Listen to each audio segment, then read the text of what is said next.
지난번에 우리가 이제 봤던 연결이에요. 근데 사실 고넬료 가정에서 어마어마한 사건이 있었지요.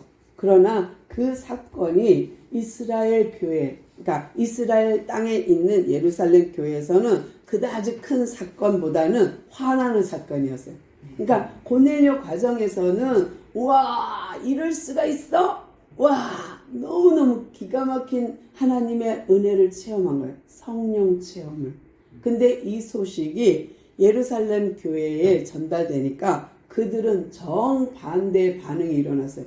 이쪽에서는 기뻐서 막 감사했는데 저쪽에서는 근심하고 오히려 슬퍼하고 오히려 걱정하는 그런 사건이 돼버린 거예요. 근데 왜 그렇게 되었는가 하고 볼게요. 왜냐면요, 그들이 갖고 있는 유대교 관이 있어요. 그런데 이 유대교로 쫙 살아왔던 그들이 예수님이 오심으로 유대교 그리스도인이 된 거예요. 그러니까 유대교 안에서 살다가 예수님이 오셔서 말씀 전하고 그분이 돌아가시고 부활하시고 성령이 임하고 이 과정에서 예수 믿는 자, 예수 그리스도를 믿는 자를 우리는 유대교 그리스도인 이렇게 말하는데, 유대교 그리스도인들이 많이 생겨났어요. 정말 많이 생겨났고 그로 인하여 복음이 많이 전파됐지만 이들이 버리지 못하는 간이 있어요. 그러니까 생각이 있어요. 관점이 있어요. 그들이 갖고 있는 가치관이 있어요. 근데 그 가치관에 그들이 부딪혔어요. 꽝! 이게 뭐야?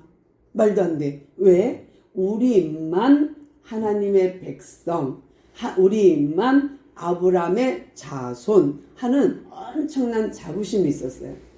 그런데 이것이 이제 예수님이 부활하시고 또 성령이 임하고 그러면서 이 복음이 확산되기 시작했어요.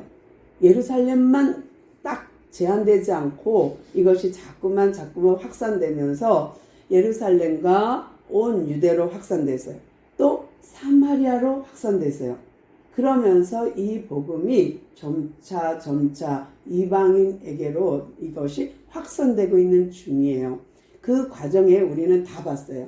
빌립 집사가 복음을 전하는 거, 베드로가 복음을 전할 때 루다에서 안진뱅이가 일어나고 중풍병자가 일어나고 또 요바에서 죽은 다비다가 살아나고 이런 과정을 겪으면서 어디까지 갔냐면 요바에 있는 놀라운 이제 그 다비다를 살리고 났는데 요바에서 이제 무드장이 시몬의 집에서 있는 그에게 이 다메섹에서 가이사라에서 초청이 온 거예요.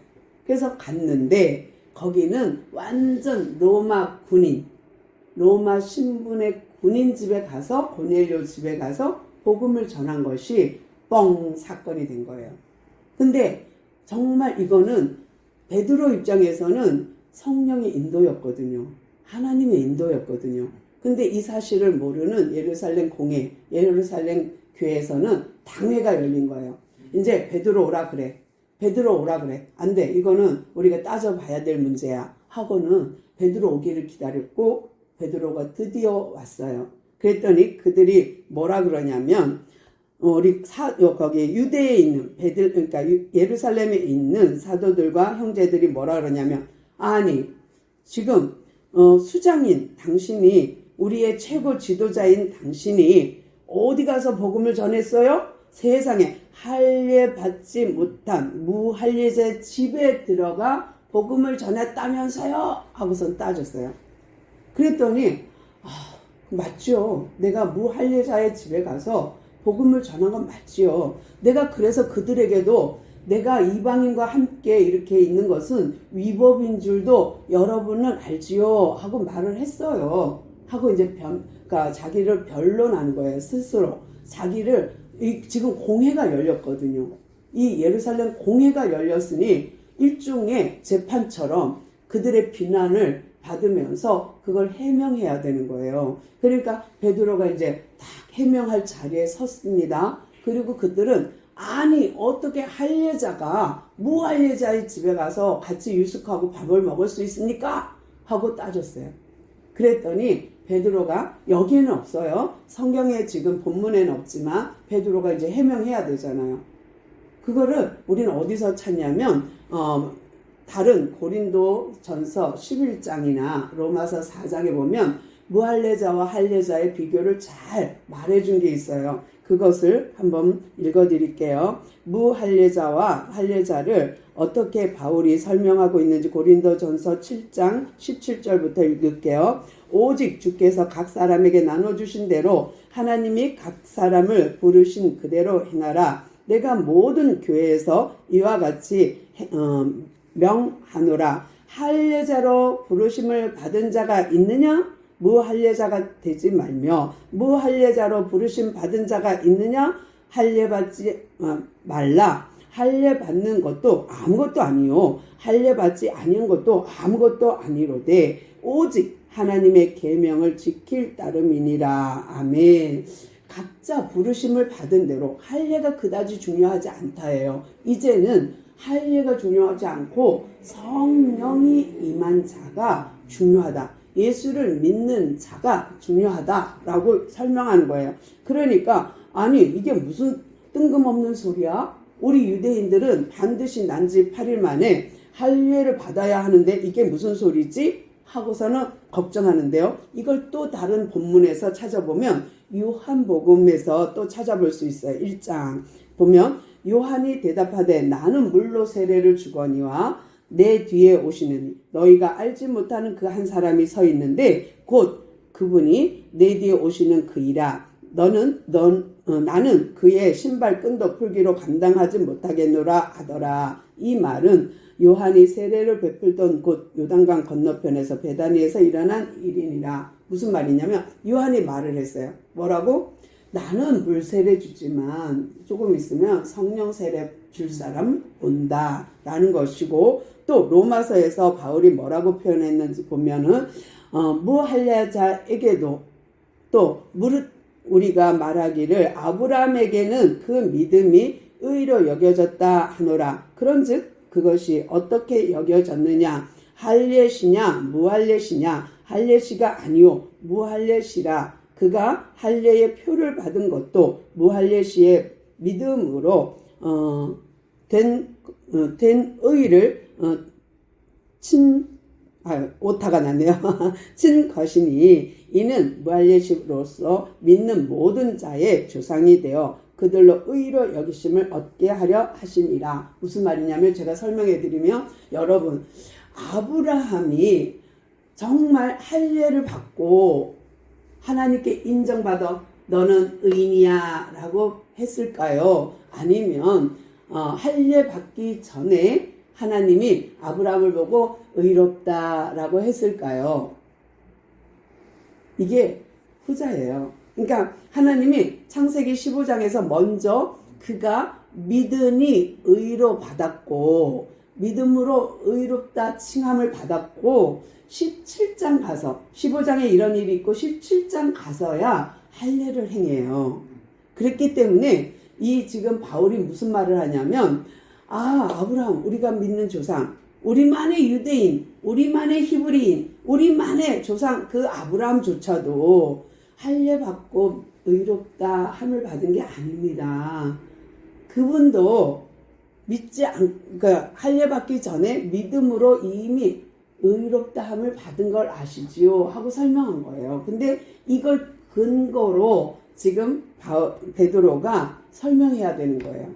우리는 할례 받고 안 받고 중요한 게 아니에요. 우리는 할례나 무할례나 상관없이 이제는 믿음으로 예수님을 믿는 믿음으로 유대교 그리스도인으로서 믿음으로 우리는 영적 할례를 받은 사람들입니다 라고 얘기한 거예요.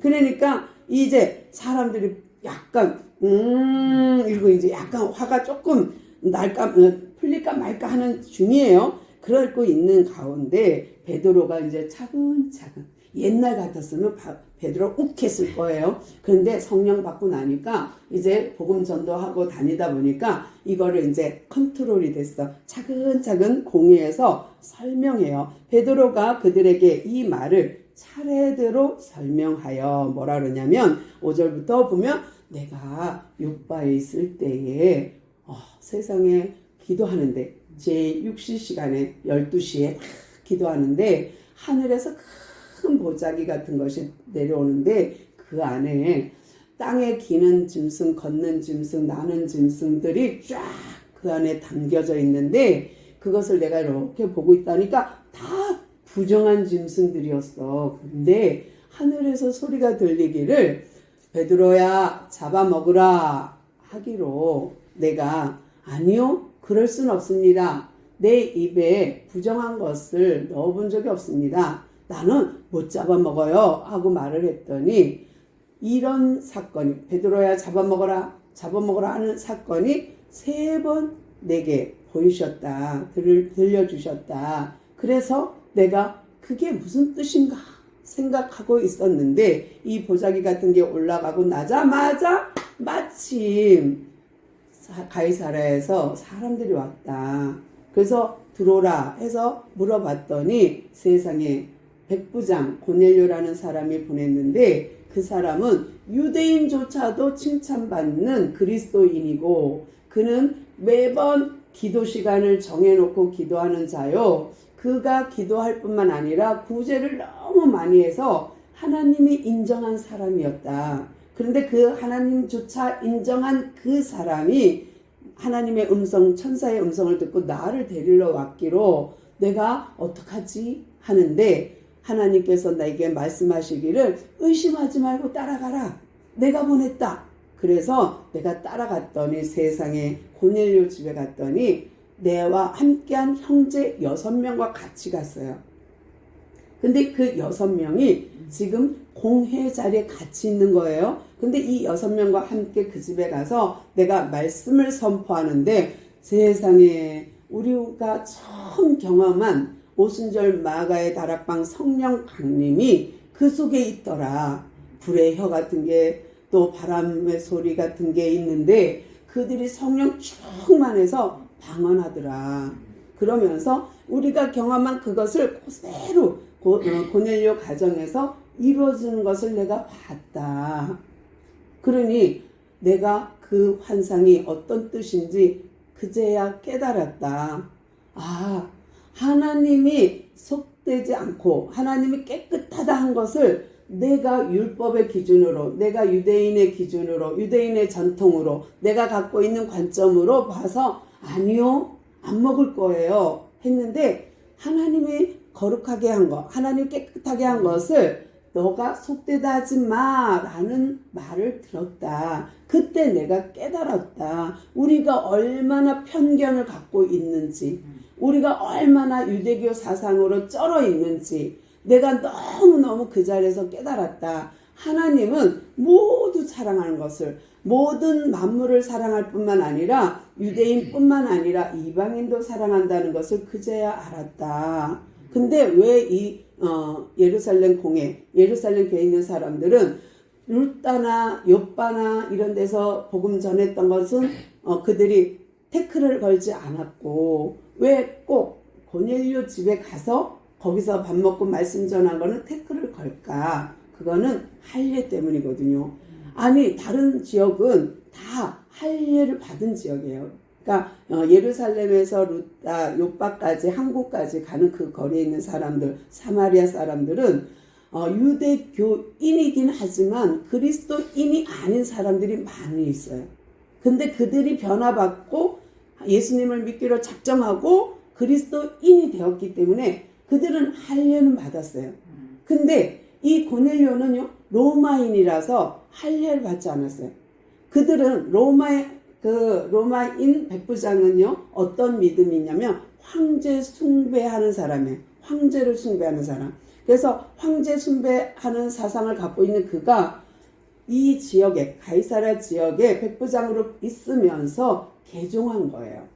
근데 개종하는 사람들의 단점이 뭐냐면 믿기로 작정은 했지만 할례를 받을 수 없었던 거예요. 왜냐하면 성인이 되어서 할례를 받는다는 것은 죽음을 각오하기 때문에 이들은 할례 받지 않은 상태에서 믿기로 작정한 거예요. 그러니까 그리스도를 믿는 거예요. 개종한 거예요. 그러니까 1차적으로는 황제 숭배하던 로마 군인이 유대교로 전환한 거고요. 이제 베드로를 만나면서 유대교 그리스도인이 된 거예요. 그러니까 이 절차를 밟다 보니까 이 고넬료에게는 할례 받은 일이 없어요. 그러다 보니까 네가 무할례자 집에 가서 밥을 먹어?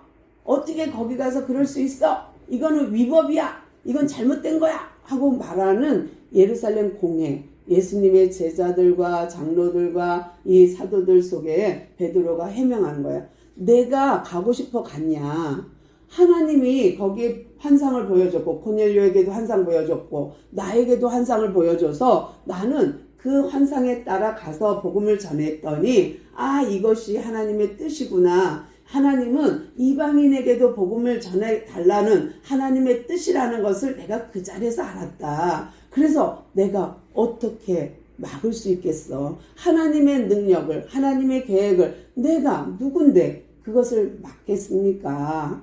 그래서 나는 가서 전할 수밖에 없었고 하나님이 깨끗하다 한 것을 내가 속되다 할 수 없어서 가서 복음을 전한 것입니다. 하고서는 차근차근 해명을 했어요. 그랬더니 그들이 듣고는 그러면 하나님이 이방인에게도 구원을 주시나? 하게 된 거예요. 근데 보니까 몇 절을 봐야 되냐면 16절부터 제가 볼게요. 내가 주의 말씀을 요한의 물로 세례를 베풀었으나 너희는 성령으로 세례를 받으리라 하신 것이 생각나노라. 무슨 말이에요? 복음을 전하다 보니까 거기에 성령이 임하는 걸 보고 예수님이 너희들은 이제 물세례 받았지? 그러나 몇 날이 못 되면 너희들은 성령 세례를 받을 거야 라고 한 말이 그제서 기억이 났고 그걸 깨닫고 나니까 성령이 임하고 그들도 방언을 하고 그렇게 하는 모든 모습 속에서 이것이 하나님의 뜻이요 이것이 하나님의 계획이라는 것을 알게 되었습니다 하고 17절 그런즉 하나님이 우리가 주 예수 그리스도를 믿을 때에 주신 것 처음 주신 것 그게 뭐예요? 선물, 은사 그게 뭐예요? 성령이잖아요. 주신 것과 같은 선물을 그들에게도 주셨으니 내가 누구이기에 하나님을 능히 맡겠느냐 하더라. 그리고 편견을 부서뜨린 하나님을 찬양하면서 베드로가 그 편견을 깨부수는 단어로 뭘 쓰냐면 내가 누군데 하나님의 주권을 맡겠습니까? 이거는 하나님의 주권입니다. 구원받고 못 받고 이거는 하나님의 주권이고 성령은 선물입니다. 근데 그거를 내가 주고 싶어 주는 게 또 아니고 주고 싶지 않아서 주는 것도 안 주는 것도 아니고 이거는 하나님의 전적인 주권이요 하나님의 전적인 선물입니다. 라고 말해줬어요. 18절 그들이 이 말을 듣고 잠잠히 정말 하나님은 다 사랑하시나? 하고 생각하면서 하나님께 영광 돌렸어요. 와 그러면 하나님은 모두 다 사랑하시네. 모두 다 사랑하시는 그 하나님께 감사. 그러면 하나님께서 이방인에게도 성령 얻을 회개를 주셨도다 하니라. 이들도 편견이 깨졌어요. 어떤 편견?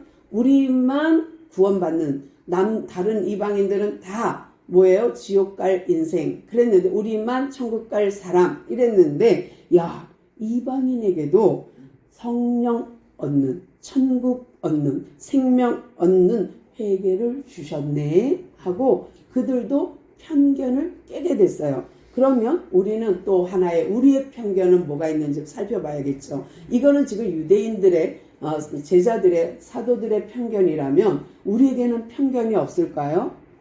우리에게는 어떤 편견이 있을까요? 우리는 다 성령 세례 받은 사람입니다. 우리가 예수 믿기로 작정하고 예수님을 나의 주, 나의 하나님으로 고백하고 예수님이 나의 주인입니다. 나의 왕이십니다. 나의 모든 것입니다. 고백하는 순간 내 입으로 시인하는 순간 우리는 하나님을 받아들인 거예요. 예수님을 받아들였어요. 성령을 받아들였어요. 그러면 우리는 이미 성령 세례를 받은 자예요. 그런데 우리는 어떤 편견이 있냐면 성령 세례 받은 자와 성령 충만한 자에 대한 편견이 있어요. 교회 안에서도. 그러니까 우리는 물 세례를 받았어요. 그리고 예수를 믿기로 작정하고 교인이 되기로 작정해서 물세례 받았어요. 그리고 우리는 또 예수를 영접함으로써 예수님을 믿기로 작정하면서 또 뭘 받았냐면 성령 세례를 받은 거예요. 그러니까 이미 우리는 교회에서 물세례도 받고 믿기로 작정하는 순간 우리는 성령 세례 받은 자예요. 그런데 뭐가 문제냐? 유대인은 할례자와 무할례자에 대한 편견이 있었다면 우리는 성령 세례와 성령 충만한 사람과의 편견이 있어요. 그러니까 저 사람은 부자야. 저 사람은 기도하면 응답받아. 저 사람은 기도하고 병 나았대. 그러면 우리는 어떻게 생각하냐면 저 사람은 성령이 충만한 자야. 나는 성령이 충만하지 않아. 나는 성령은 충만하지 않고 저 사람만 하나님 사랑하나 봐. 저 사람은 성령 충만해. 이거로 자꾸 편견을 갖게 돼요. 그런데 우리 모두 다 성령 받은 자로서 성령 충만을 이루어가는 거예요. 그러니까 모두 다 오르락내리락 합니다. 이게 조금의 차이는 있어요. 개인 차이는 있지만 또 내가 열심히 기도하고 열심히 찬양하고 예배 생활하고 말씀을 읽으면 조금 오르락내리락 이런 건 있지만 모두 다가 똑같이 성령 세례 받은 자고 본인이 우리 둘 다 성령 세례 받은 자나 성령 충만 받은 자나 지금 어디를 가고 있느냐면 성령의 충만의 완성까지 가는 중일 뿐 이것이 편견을 가지고 저 사람은 정말 예수를 잘 믿더니 복 받았어.